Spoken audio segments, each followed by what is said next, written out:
Olá, pessoal do GEA, muito boa noite a todos. Meu nome é Marisa Mendes e eu estou com muita saudade de todos vocês. Agradeço muito o convite feito pelo Santana. Mando um grande abraço para toda a família do GEA. Hoje nós estamos aqui para falarmos da família, à luz da doutrina espírita. E para falarmos da família, nós precisamos, irremediavelmente, recorrermos ao Evangelho segundo o Espiritismo, capítulo 14, honrai vosso pai e vossa mãe. No item 3 do capítulo 14 do Evangelho diz assim: o mandamento maior, piedade filial. O mandamento honrai vosso pai e vossa mãe é um corolário da lei geral da caridade e de amor ao próximo, visto que não se pode amar o próximo, aquele que não ama a seu pai e a sua mãe, mas o termo honrai encerra um dever a mais para com eles, o da piedade filial. E quis Deus mostrar, por essa forma, que o amor deve se juntar ao respeito, às atenções, à submissão, à condescendência, o que envolve a obrigação de cumprir-se para com eles, de modo ainda mais rigoroso, tudo o que a caridade ordena relativamente ao próximo e em geral. Esse dever se estende naturalmente às pessoas que fazem às vezes de pai e mãe, as quais tanto maior mérito têm, quanto menos obrigatório para elas é o devotamento. Deus responsabiliza sempre com rigor toda violação desse mandamento. E nesses tempos em que nós estamos vivendo, um tempo muito estranho, porque estamos vivendo um tempo de distanciamento desse evangelho. Ao mesmo tempo que vimos também, com bastante ênfase, uma aproximação desse evangelho. O mundo está separando o joio do trigo, e na família não ocorre diferente. Estamos vivendo no tempo em que mães matam seus filhos matam seus pais. Mas não era muito diferente no tempo de Jesus. Mas você vai me perguntar assim, então a humanidade caminhou e evoluiu tão pouco? Moralmente, evoluímos em uma velocidade bem menor do que tecnologicamente, do que intelectualmente, mas evoluímos bastante, porque hoje temos leis que punem, que responsabilizam com rigor o crime, embora elas nem sempre sejam cumpridas, mas nós já vimos que o progresso se realiza quando os homens começam a legislar sobre aquilo que pode incorrer em prejuízo para a sociedade como um todo. Então, temos leis para isso, significa que já progredimos. Esse mandamento, o da piedade filial, ele também deve ser encarado como o mandamento da piedade paterna e materna, porque também vemos muitos, né, faltando com essa piedade para com aqueles que eles são pais e mães. E como é que fica isso? A gente lembra muito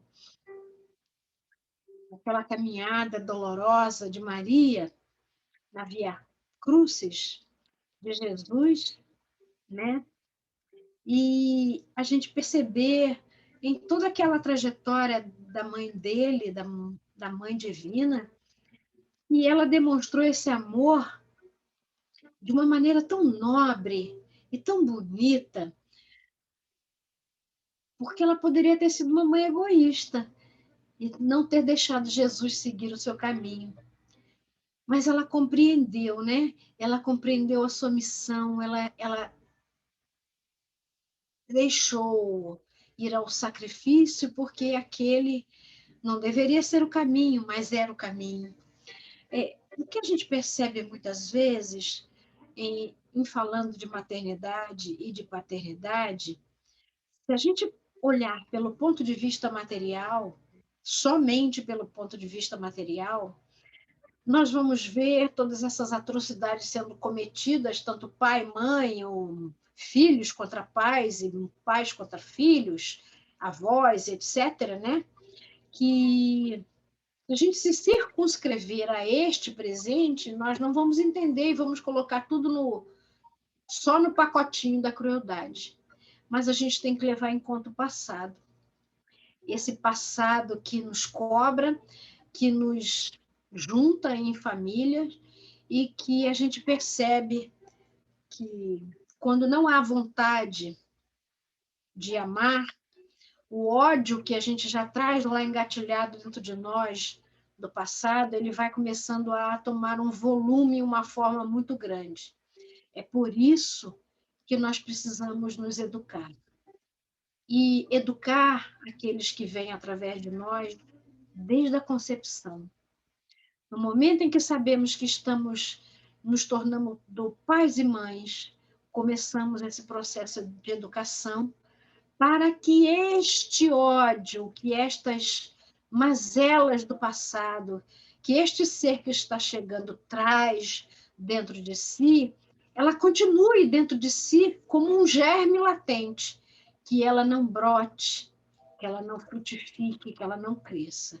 E é a educação que vai fazendo esse amálgama, essa, né, essa liga entre os inimigos do passado e a família que se forma hoje. No item 8 desse capítulo 14, ele fala da parentela corporal e da parentela espiritual. E ele nos diz assim: os laços de sangue não criam forçosamente os liames entre os espíritos. O corpo procede do corpo, mas o espírito não procede do espírito. Porquanto o espírito já existia muito antes da formação do corpo. E não é o pai quem cria o espírito de seu filho. Ele mais não faz apenas do que lhe fornecer um invólucro corpóreo, cumprindo-lhe, no entanto, auxiliar o desenvolvimento intelectual e moral do filho para fazê-lo progredir. Então, é um dar e receber constante. A gente vai educando e se educando. É um devir, a palavra francesa. Eu marco e sou marcada. E é impressionantemente bela a misericórdia divina que nos permite, na réfrega do dia a dia, no atritar do dia a dia, educarmos nos educando. E aí ele continua dizendo assim: os que encarnam numa família, sobretudo como parentes próximos, são, as mais das vezes, espíritos simpáticos ligados por anteriores relações que se expressam por uma afeição recíproca na vida terrena. Mas também pode acontecer, sejam completamente estranhos uns aos outros esses espíritos, afastados entre si por antipatias igualmente anteriores, que se traduzem na Terra por um mútuo antagonismo, que aí lhes serve de provação. Então, reencarnar num planeta como a Terra, no estágio em que ela ainda se encontra, embora estejamos no momento de transição, não nos esqueçamos, a Terra ainda é um planeta de provas e expiações. E as famílias terrenas são formadas por espíritos com contendas do passado não resolvidas. Então, em muitas, o antagonismo é tão forte que ele se faz presente desde a primeira infância. São filhos que não olham para os pais e são pais que têm verdadeira ojeriza dos filhos, ojeriza que às vezes se materializa na forma da depressão pós-parto. Porque o espírito em desdobramento noturno, antecipando-se, né, em conhecendo antecipadamente o teor das suas provas com o espírito reencarnante, se deprime na hora que ele volta. Porque a depressão, embora seja uma doença também física, tem raiz espiritual, geralmente nascida de revolta contra os desígnios de Deus. Vejam só. Então, toda depressão, embora deva ser tratada também fisicamente, porque é uma doença física, ela também é uma doença espiritual. Então, a depressão pós-parto nada mais é do que também um desdobramento desses antagonismos, da antevisão das provas que deverá passar para poder aprender a amar. Porque tudo que nós viemos fazer aqui pode se resumir numa única sentença: estamos aqui para aprendermos a amar. Para aprendermos, pelo menos nessa existência, a nos tolerarmos. Eu estava vendo recentemente a história de gêmeas univitelinas e siamesas. Nasceram jungidas, né, no mesmo tronco. Mas que interessante, tinham dois corações, tem ainda dois corações, dois aparelhos digestórios, dois pares de pulmões, um único aparelho reprodutor, duas cabeças. E aí os pais, nos anos 70, elas nasceram nos anos 70, não quiseram arriscar a operação, que seria deveras complicada naquela época. E assim as duas irmãs permaneceram. E mesmo depois, quando já havia tecnologia mais avançada na medicina para separá-las, elas não quiseram. Olha que interessante. Elas nasceram, cada uma dominando um lado do corpo, né? Dois pulmões, dois corações, dois pares de rins, mais um sistema reprodutor. E aí, cada uma dominava um lado do corpo. E elas tiveram que aprender a sincronizar o andar. Elas tiveram que aprender a sincronizar todo o seu modo de vida, numa eterna contribuição uma com a outra. O que configura isso, espiritualmente falando? Dois espíritos que vieram simbioticamente ligados para aprenderem a um cooperar com o outro. O que deverá estar por trás dessa história espiritual? Lá, melhor nem saber. O que é interessante é que elas aprenderam, que elas estão vivas até hoje, felizes, vaidosas, bonitas, praticantes de esporte. Cada uma tem seu jeito de ser, mas cada uma aprendeu a respeitar o momento da outra. E tudo é lindo. Eu chorei vendo a história delas no Discovery. Esqueci o nome delas. Eu acho que uma é Tiffany, a outra é Ashley. Esqueci o sobrenome. Vou procurar saber. Então, gente,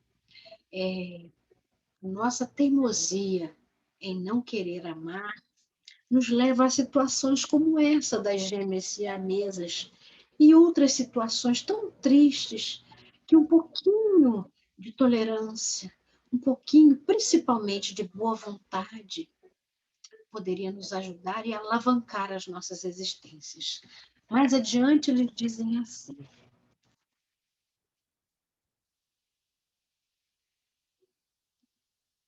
só um instantinho que eu estou vendo o horário.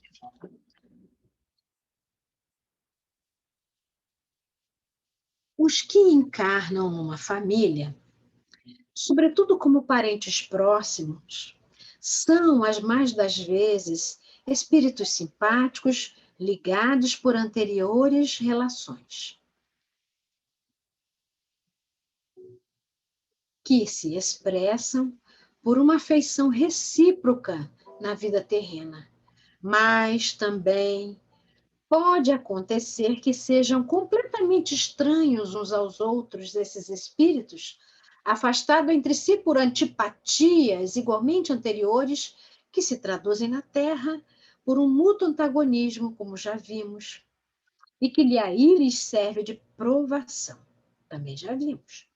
Não são os da consanguinidade os verdadeiros laços de família, e sim os laços da simpatia e da comunhão de ideias, os quais prendem os espíritos antes, durante e depois das suas encarnações. Prender, não. Ligar seria uma tradução melhor, né? Segue-se que esses dois seres nascidos de pais diferentes podem ser mais irmãos pelo espírito do que se o fossem pelo sangue. Podem então atrair-se, buscar-se, sentir prazer quando estão juntos, ao passo que dois irmãos consanguíneos podem repelir-se, conforme se observa todos os dias. O problema moral que só o Espiritismo pode resolver pela pluralidade das existências. Então, há, pois, duas espécies de famílias compostas na Terra: as famílias compostas pelos laços espirituais e as famílias compostas pelos laços espirituais, corporais, perdão. As que são formadas pelos laços espirituais, elas são duradouras, né? Esses seres nascidos dessas famílias se gostam, se fortalecem, se purificam e se perpetuam no mundo dos espíritos, através de várias migrações da alma. Vão, voltam, se reencontram e é sempre uma felicidade.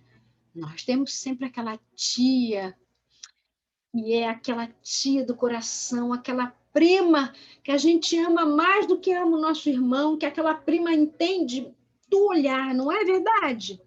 Nós temos.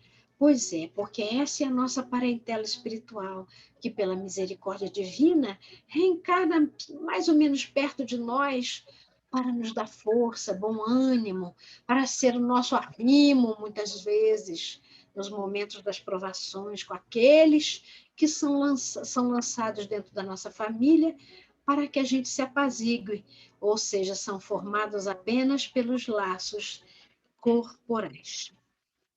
Foi o que Jesus quis tornar compreensível, dizendo a seus discípulos: aqui estão a minha mãe e os meus irmãos, isto é, a minha família pelos laços do Espírito. Pois todo aquele que faz a vontade de meu Pai que está nos céus é meu irmão, minha irmã e minha mãe. Ele diz assim um pouco antes: duráveis são as primeiras, que se fortalecem pela purificação e se perpetuam no mundo dos espíritos através das várias migrações. As segundas são frágeis, como frágil é a matéria, e se extinguem com o tempo e muitas vezes se dissolvem moralmente, já na existência atual. E foi assim que Jesus disse, né? Esta é a minha família formada pelo Espírito. Perdão, eu errei.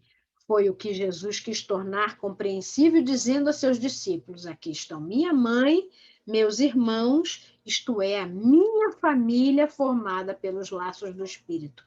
Pois todo aquele que faz a vontade do meu Pai que está nos céus é minha irmã, meu irmão e minha mãe.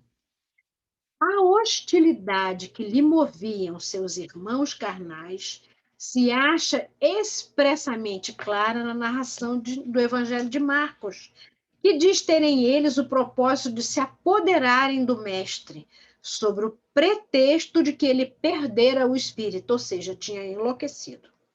E informado da chegada deles, conhecendo os sentimentos que nutriam a seu respeito, era natural que Jesus dissesse, referindo-se a seus discípulos, do ponto de vista espiritual: eis aqui meus verdadeiros irmãos, embora na companhia daqueles estivesse sua mãe. Ele generaliza o ensino de que maneira alguma implica que haja pretendido declarar que sua mãe, segundo o corpo, nada lhe era segundo o espírito, que só indiferença lhe merecia. Não. Ele provou suficientemente o contrário em várias circunstâncias de sua passagem quando esteve aqui. Jesus, por inúmeras ocasiões, ele mostrou que Maria era efetivamente sua parentela espiritual. Então, gente, quando a gente se desilude, quando a gente às vezes perde a vontade, né, de continuar investindo, de continuar, perdão, de continuar buscando, às vezes a gente se desanima com a nossa família, não é verdade? Dá vontade de sair por aí, bolsa, tiracolo, chinelo de couro cru, e sair por aí, não é? Quem nunca? Mas é nesse momento, nós que somos espíritas, possuidores deste conhecimento, que nós precisamos respirar bem fundo, fazer uma prece, pedir a Deus as forças para continuar a nossa tarefa, a nossa prova, dar bom cabo dela, aproveitar o ensejo, sair dessa vida pelo menos mais apaziguado com aqueles que estão conosco no caminho. E quem é que está conosco no caminho todo dia? A família. E quem é esse que eu preciso me apaziguar? O meu irmão do caminho, que veio do passado como um inimigo e reencarnou comigo para sermos, enfim, irmãos, verdadeiramente irmãos. Às vezes não conseguimos, é verdade. Às vezes as famílias se dissolvem, se dilatam, às vezes se perdem moralmente, às vezes tornam até piores. Reencarnaram numa situação e voltam pior ainda. Perderam o ensejo, perderam a oportunidade. Mas a gente tem que encarar tudo sob o ponto de vista do espírito. Nós somos eternos. Nós somos eternos. Não conseguimos. Que pena. Agravamos? Que lástima. Mas vamos continuar tentando. Tentando, tentando, tentando, para que um dia esse inimigo se torne meu amigo, meu irmão, verdadeiramente meu irmão. Nós que possuímos esse conhecimento, já começamos, já deveríamos ter começado de muito esse nosso trabalho. E quem é o possuidor do conhecimento tem mais responsabilidade, porque tem que partir de nós o apaziguamento, tem que partir de nós a harmonização, a harmonia e a harmonização do lar. Tem que partir de quem já tem o conhecimento. A tarefa fica mais difícil? Sim, porque quem muito foi dado, muito é pedido. E lembrando, planeta de provas e expiações em momento de transição. Então, o que isso significa, Marisa? Que urge corrermos para nos apaziguarmos e para aprendermos a amar aqueles que estão conosco no caminho. Urge, porque nós já temos o conhecimento há muito tempo, há 2021 anos, que nós temos essa bússola, esta bússola, o Evangelho nas mãos. No momento de transição, é hora de vivenciar, é hora de se levantar e sair para perdoar, sair para fraternizar, sair para exemplificar. Que sejamos de nós que parta a palavra apaziguadora, que seja de nós que parta o silêncio que faz-se necessário para não fomentar a discórdia, que parta de nós a palavra boa, que parta de nós, dos nossos lábios, da nossa língua, as bênçãos, que parta de nós sempre, porque nós já somos detentores deste evangelho há pelo menos 2021 anos, que viemos nos arrastando, feito pedras rolando de existências e existências, em diversas denominações religiosas, aprendendo cada dia, cada encarnação, mais um pouquinho desse evangelho. Que seja de nós que parta o exemplo. Mais adiante, na instrução dos espíritos a respeito da família, ele diz assim: a ingratidão dos filhos e os laços de família. A ingratidão é um dos frutos mais diretos do egoísmo. Revolta sempre o coração honesto. Mas a ingratidão que vem dos filhos para com seus pais apresenta um caráter ainda mais odioso. É, em particular, desse ponto de vista que vamos considerar para analisar as causas e os efeitos. E também nesse caso, como em todos os outros, o Espiritismo projeta uma luz nesses grandes problemas do coração humano. Quando o Espírito deixa a Terra, ele leva consigo as paixões e as virtudes inerentes à sua natureza e aperfeiçoa-as no espaço ou permanece estacionário, até que ele deseje, olha aí a vontade, que ele deseje receber a luz. Muitos, portanto, se vão cheios de ódios violentos e de insaciados desejos de vingança.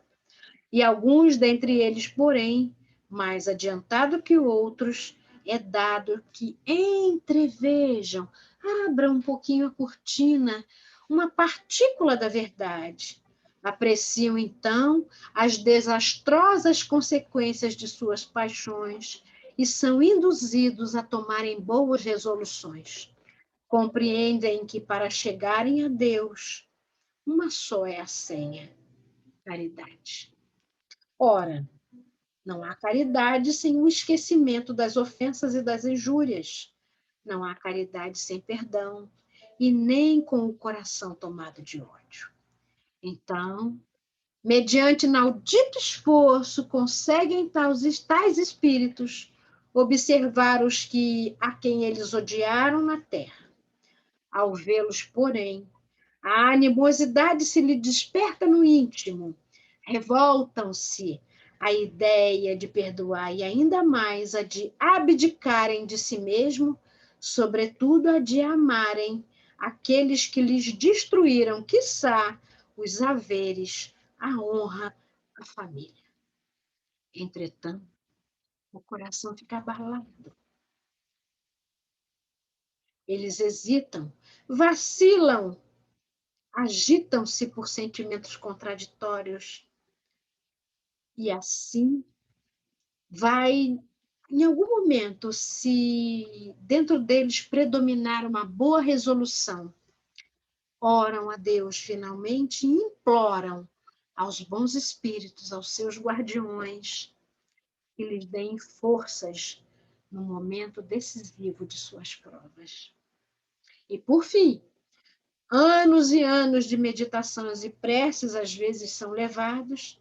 O espírito se aproveita então de um corpo em preparo na família daquele a quem ele detestou e pedem aos espíritos incumbidos de transmitir as ordens superiores permissão para ir preencher na terra os destinos daquele corpo que acaba de formar-se.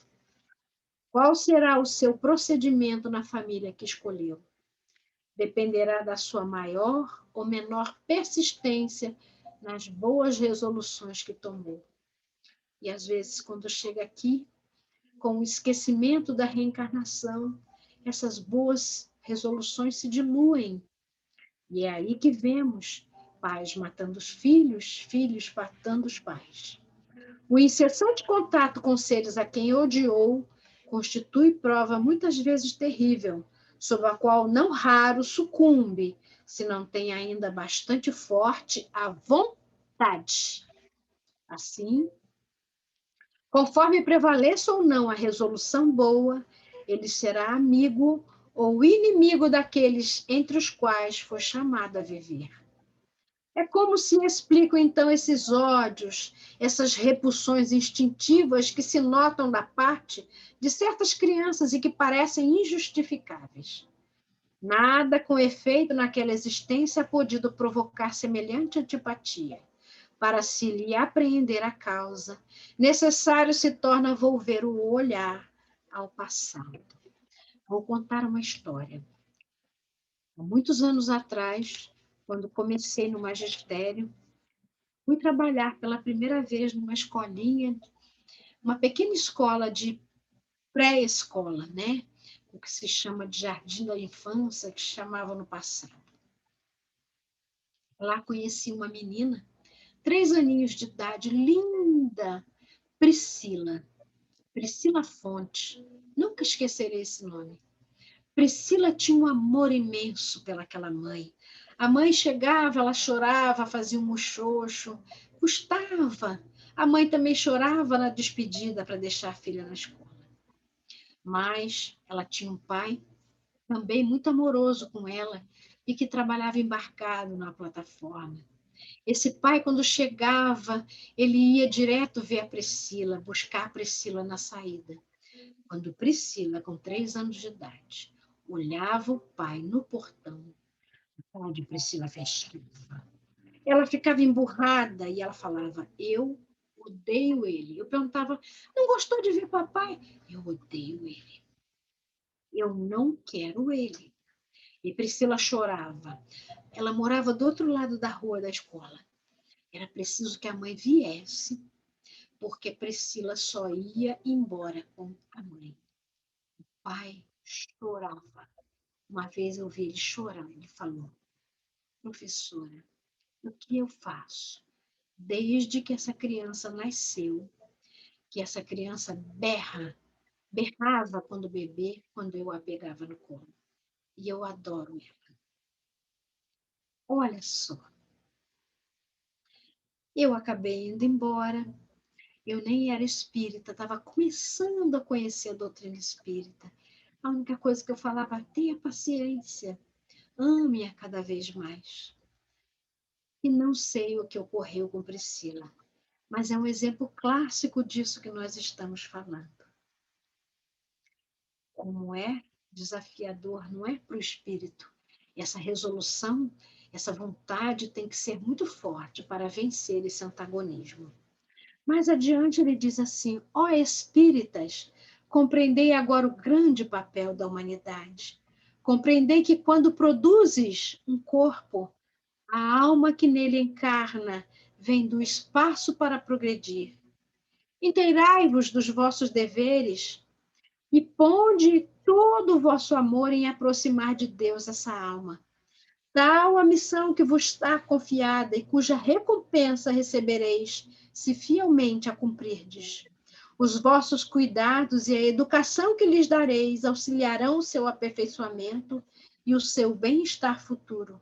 Lembrai-vos de que a cada pai e a cada mãe perguntará a Deus, o que fizeste do filho que foi confiado à vossa guarda?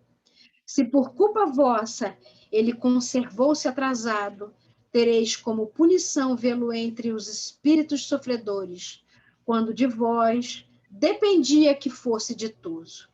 E então vós mesmos, assediados pelo remorso, pedireis que vos seja concedido reparar a vossa falta.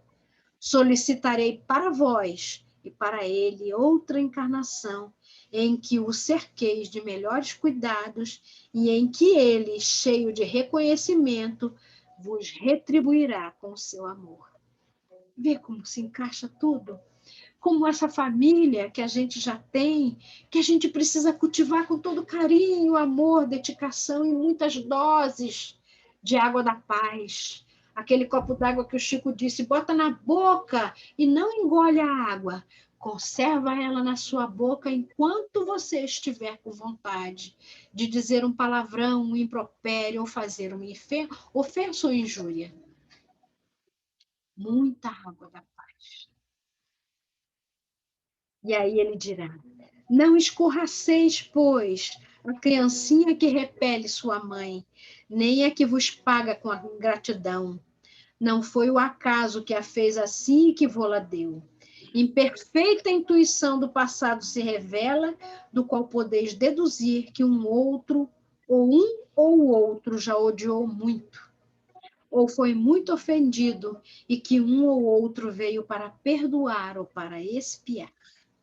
No caso, o pai da Priscila, ele expia o passado, mas eu percebi que o paizinho dela espiava com muito amor por ela. Quanto mais ela fechava a cara, mais ele a amava. Mães, abraçai o filho que vos dá desgostos e dizei a vós mesmas: um de nós é o culpado. Fazei-vos merecedora dos gozos divinos que Deus conjugou à maternidade, ensinando aos vossos filhos que eles estão na terra, para se aperfeiçoar, amar e bendizer. Mas, ó, muitas dentre vós, em vez de eliminar por meio da educação os maus princípios inatos das existências anteriores, entretém, desenvolve e dão progressos.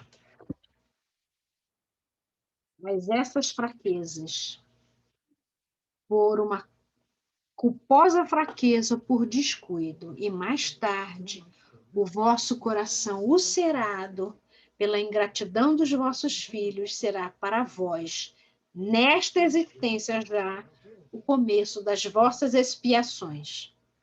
Não é tarefa fácil, nem tarefa que possa ser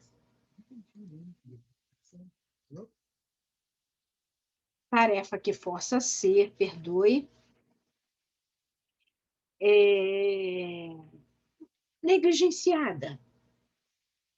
É uma tarefa que todos podem desempenhar. O ignorante, o sábio, e podem desempenhá-la com mais facilidade se conhecerem essa doutrina. Porque o Espiritismo nos dá a conhecer as causas desse antagonismo. Meus irmãos, as famílias são o bem mais precioso que Deus pôs na Terra. Porque no mundo da nossa categoria, mundo de provas e expiações, é na família que nós aprendemos a amar. Por isso que as famílias são tão atacadas pelas trevas. Por isso que a família é tão assediada. Porque é o meio de nós eliminarmos o ódio. O ódio só desaparece no calor do cadinho do dia a dia no seio de uma família. Como é bom ter uma família. Cuide da sua. Cuide com muito carinho, com muita paciência. Como se cuida aquela plantinha tenra que a gente semeia, aduba, cuida todo dia, tira as ervas daninhas que vão dando em volta. A família é aquela planta gostosa, bonita, florida, que a gente passa numa floricultura e eu quero levar para casa. Leva aquela orquídea caríssima. E aí, assim que a flor murcha, muitos jogam do lado e falam, e aí a orquídea nunca mais dá flor, porque aí a orquídea precisa de cuidados. A nossa família também é uma flor linda, uma orquídea rara, que se a gente não cuidar, murcham as flores, secam, ressecam, se acirram os ódios. Mas se a gente se dedica, se a gente investe todos os dias, ao invés de reclamar da água vazia na geladeira, que só você enche o frasco, ao invés de toda hora você reclamar que é só você que enche as cumbucas de gelo, que é só você que apaga as luzes, que é só você que isso, você que aquilo. Se você percebe que é só você que está fazendo, não deixa de fazer não, fala, também não faço mais, porque o barco vai afundar. Você continua fazendo, amorosamente demonstrando que você não desiste dele, que você não desiste deles. Não desistam de vossas famílias. Se fica muito difícil o convívio, Pelo menos não o odeie. Ore. Às vezes fica muito difícil. Para a nossa própria sanidade, precisamos viver separados, mas não precisamos odiar. Não mais. Nossa função é amar. Bem, meus amigos, meus irmãos, eu espero ter contribuído um pouco para o entendimento e para poder facilitar o convívio dentro da nossa casa, da nossa família. E peço que cada um de vós, quando terminar de ouvir tudo isso, quando sair da sala virtual, abrace a sua família. Ou se não puder abraçar, porque o outro repele o seu abraço, diga-lhe, sussurre no ouvido, mande um bilhetinho, faça um zap, manda uma mensagem pelo Telegram ou pelo Facebook. Diga para ele, eu te amo, eu te quero muito bem, mesmo que você não me queira. Um dia veremos de ser amigos, irmãos, verdadeiros amores. Uma boa noite. Muito obrigada, família Geia. Muito obrigada, Santana Marrano. Um abraço para todos vocês. Que a paz de nosso Senhor Jesus Cristo continue nos iluminando, iluminando a nossa família, fazendo com que sejamos fortes cada vez mais, fortes com Jesus, crescendo no Evangelho. Quando os Espíritos perguntaram, quando Kardec perguntou para o Espírito melhor, para os Espíritos, qual era o melhor exemplo de homem de bem na Terra, eles disseram, vede Jesus. Eles não disseram só Jesus. Eles disseram, vede Jesus. E essa frase contém muita profundidade, embora seja muito curta, porque ele manda-nos ver Jesus todos os dias. Acessar o seu evangelho, que todos os dias são as mesmas letras, mas todos os dias adquirem nuances diferentes, compreensões e angulações dessa compreensão diferentes, que nos fazem crescer passo a passo a cada frase. Vede Jesus, o seu evangelho é a sua presença na terra. Boa noite, paz, amor e saúde integral a todos. Graças a Deus.